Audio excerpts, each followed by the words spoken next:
And we're joined by Sean Pierson right now. Sean, looking slick, my man. Joe, like we say that all the time. It's like you saying, Sean, I believe you're right. I'm always right. I'm always looking slick. It is what it is. That's why the people demand I'm back on your show all the time. You're right. You're right. There's a big demand. They always want to hear what you have to say because we never know what you're going to say. But UFC 214 has now come and gone. Jon Jones has regained the title that many believe was always his.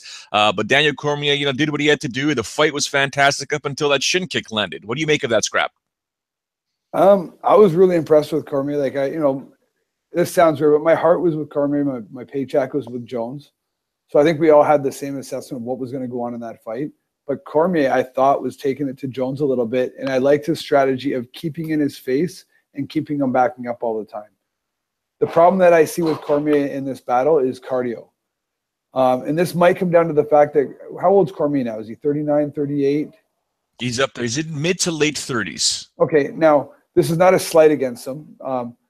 But my thing is, you've got an athlete in his prime, Jon Jones, one of the greatest athletes the UFC has seen. I say one of because there's been a lot of great athletes, who's in his prime versus an athlete who's past his prime but doing great things. Now, that doesn't mean you can't win, but when you're equal in all other areas, and I'm not saying they're equal, but the battle of attrition, right? So being that guy who's always pushing, you're utilizing a lot of energy, especially if you weren't able to grapple with Jon. And there wasn't a ton of grappling in that case. He was actually doing very well in the stand-up and the counter-punching and just basically keeping active. But keeping that active, I felt he was starting to slow down a little bit. And the one go-to fact that we all saw, I've seen the replay 30, 40 times now, that whole time he was being set up for that, I felt. Jon was constantly kicking low, low. And Cormier was doing that flinch with his hands. The instinct to want to grab that leg or to defend the body kick. And all of a sudden it came up and it was a shin to the face. And Jon Jones, being the great man he is as far as fighting is concerned, didn't even rush it too much. He's like, okay, I got him.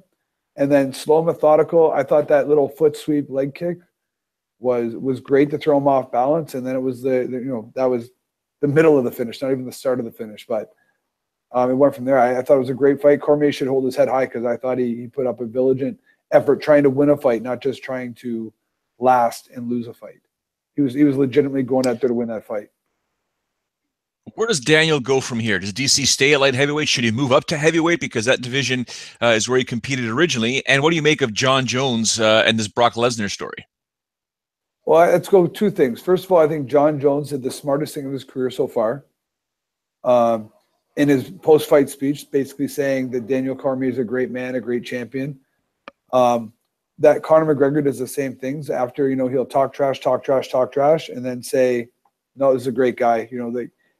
I think he won some fans over with that, whether it's truthful or not. I don't know or care, but I felt like that was a sign of class.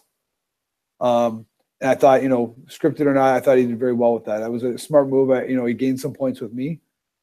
The Brock Lesnar, I don't know where the interview took place, but Jon Jones had already said that he looks up to Conor McGregor and he's taken something right out of his playbook. And to me, it's a smart play, and I think it's a winnable fight for him. I don't think Brock Lesnar is unbeatable by any means, especially by someone as great as Jon Jones. And it's a huge paycheck. So I think it's a great move, smart move on his part. And there's no one else in lightweight right now, light heavyweight, that should be getting a title shot. I know we've got that guy who's rocked, Misha in the last fight in under a minute, but he's still unworthy of a title shot at this point. It's just he's the only one in the division of right now a very thin division. And DC, should he stay at light heavyweight or go up to heavyweight? I don't think he's got to play at heavyweight. Like, again, people are big up there. Again, he's going to do what he feels right, but at the end of the day, he's got to start to feel what's best for his career, because to me at 39, 38, this is where he's got to take the understanding. Is going 6 more fights or 7 more fights in search of another title in his best interest? And I'm talking about, as far as his physical health is concerned, his family's concerned, because I don't think he's at a point where he's got many super fights that he can draw on. Although I really like him, he's not a Nick Diaz or a Conor McGregor. So if you were to tell me he was just going to pick super fights, I'm okay with him doing that. I just don't think he's the draw right now to do that. But I wouldn't want to see him go, another 6 fights or 4 fights at heavyweight just to try for another title. Again, if that's what he wants, that's what he wants. But I don't think it's in his best interest. Tyron Woodley, Demian Maia, that fight wasn't exactly the most exciting ever that we've ever seen, but Tyron Woodley's he's still causing a bit of stir. Unfortunately, I think Dana made a point when he said, look, man, when fans are booing you, they ain't going to pay to see you. And now he wants to fight George St. Pierre. George St. Pierre is going to fight Michael Bisping, and then Tyron Woodley wants a public apology from Dana White, or quote unquote, he's going to leak some shit. He can leak what he wants. At the end of the day, Dana said everything that every fan out there is thinking. And I said it on your podcast before, Tyron Woodley is not the most exciting fighter. That doesn't mean I don't value what he brings to the table, but he's not exciting. He's more exciting outside the fight than he is inside the fight. He does what he needs to do to win fights. I read that he was injured, but again, most of his fights are like that. If he doesn't come in and knock you out with that one punch early, he's going to do what he needs to do to win the fight. I saw that fight going exactly how it did. A counter wrestling / wrestling fight. I expected it to be a boring fight. Demian Maia, again, he himself, although a very, a great fighter, I don't see him being, the most exciting fighter at times. So you match those two up together, I expected nothing more. Final question for you in terms of Demian Maia's takedown attempts. I think he went 0 for 17. You're a former wrestler, tons of wrestling acumen, great skill. And this is, I guess, a point counterpoint, because up until this fight here, no one really had problems with Demian Maia's takedown. They weren't technical, but they got the job done. He would get his opponents down to the ground. All of a sudden, he gets to a fight where he can't take his opponent down, and his takedowns absolutely suck. What do you make of that? Well, I think, first of all, Demian Maia has been successful at getting the first takedown, usually the first or the second takedown. Sorry, hold on. My earpiece came out. So really, Demian Maia, if he gets away with something ugly, but he only has to do it once, no one really thinks anything of it, right? Because, okay, it worked. The fact that he gets, every takedown attempt takes a strain on your body. I feel like the hardest part of MMA is the takedown and counter wrestling. So, that many takedown attempts, they're not going to get prettier, right? They're coming out of desperation now. He had a difficult time getting close enough to Tyrone for a clean takedown.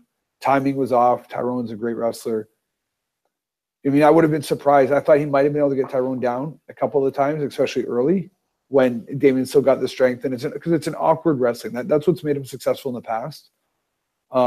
Not the fact that he was clean, the fact that he was a little bit awkward. Like, it was wrestling, but also jiu-jitsu, so it was a little bit off. Well, Tyron Woodley's got how many years of experience wrestling? He's seen all this before, because, you're going to come across different styles of wrestling. And I just felt like he needed a better game plan. He needed to be able to stand up in that fight, and he should have known it. Now, I do appreciate the fact that he still tried to mix it up. But, again, Tyrone has his number in that element. John, I want to thank you for your time. You look good, all dressed up. Sure you got business to take care of. See how professional I was today? No F-bombs, no nothing.